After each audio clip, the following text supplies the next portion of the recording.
In the previous videos, we have calculated charges on various faces of parallel plate conductors and electric field between these two plates, as well as the potential difference.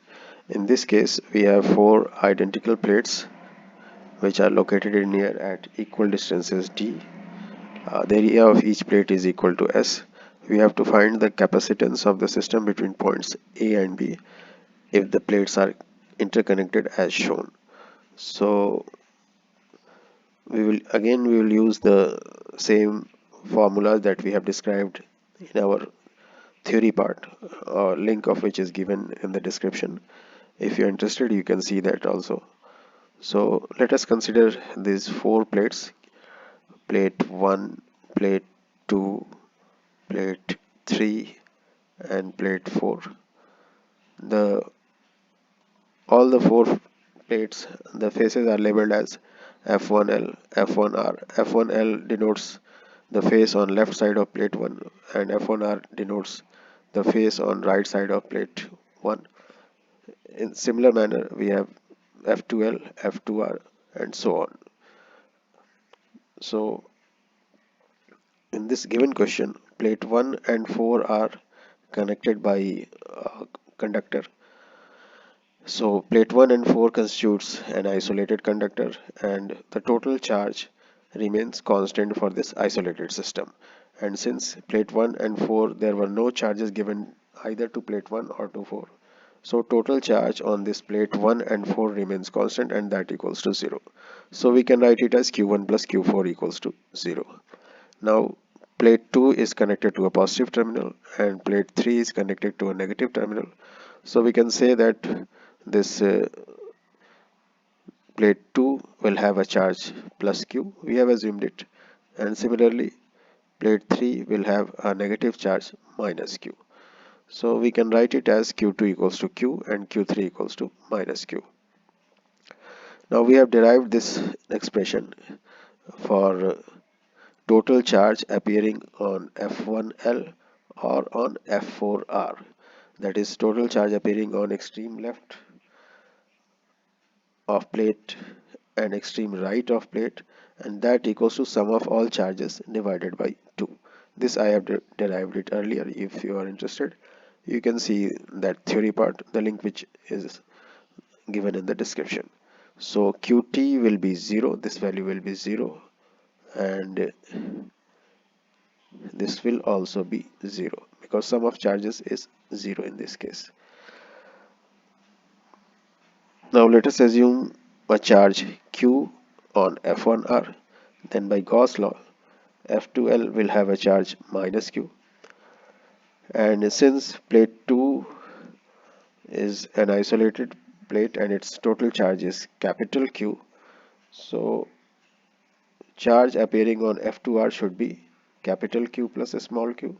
You can verify when you add this capital Q plus small q minus Q, you will get the charge Q.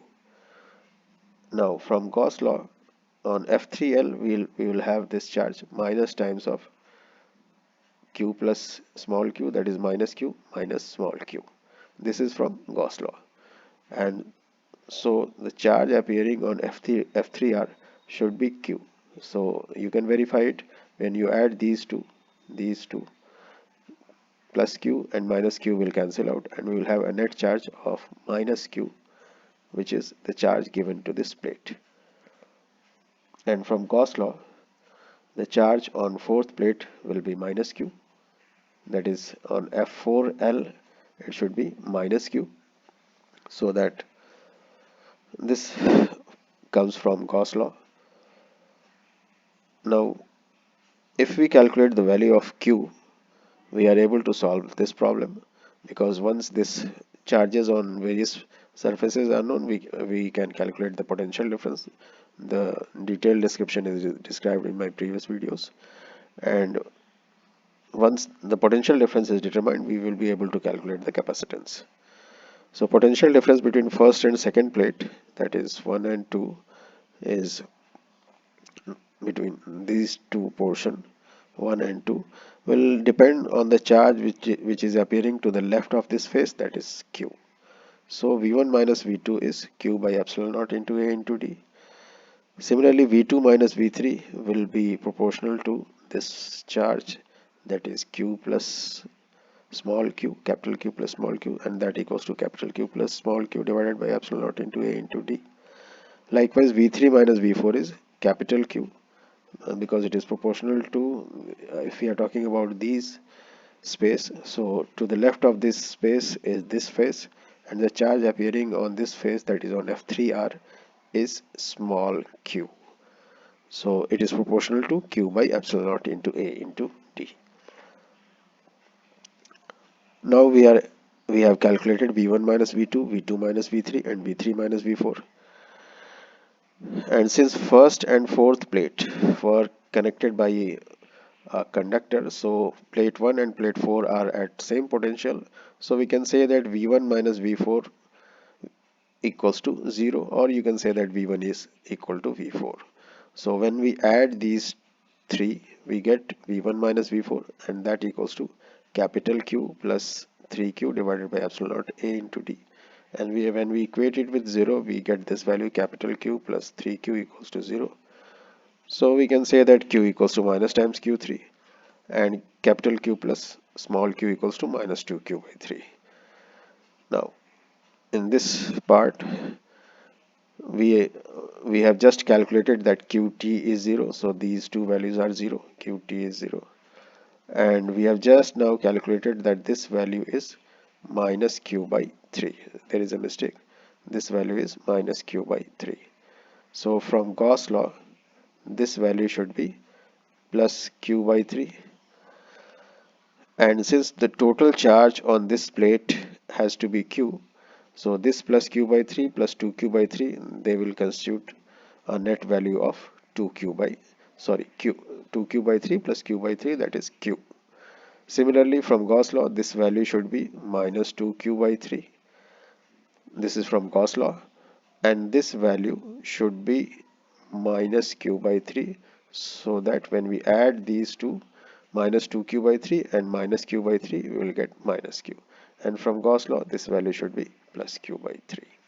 So this we have calculated based on the fact that we have calculated the value of small q as minus q by 3. Once this value is known, we can calculate all the other charges on all other faces based on Gauss law, and the conservation of charge, that is total charge on an isolated plate, remains constant. Now first and fourth plate are as given in the question. First and fourth plate are connected with conductor, and second and third plate are connected with, this is our second plate and this is our third plate. These are connected by a battery of EMF phi. So we can say that V2 minus V3, that is the potential difference between 2 and 3 between this space, is proportional to the charge which is appearing on the face which is left of this space, that is F1, sorry, this is F2R, and this value is 2q by 3. So we can say that V2 minus V3 is 2q by 3 multiplied by epsilon naught into S, this whole multiplied by D, this equals to phi. So we can calculate q by epsilon naught into S equals to 3 phi by 2D. Now this capacitance is defined as q by phi. This is the definition of the capacitance. C equals to q by phi. So when we calculate q by phi, we get C as 3 epsilon naught S divided by 2T, and this is the required part of our answer. So we have calculated the capacitance of this given configuration as 3 epsilon naught S divided by 2D. Thank you.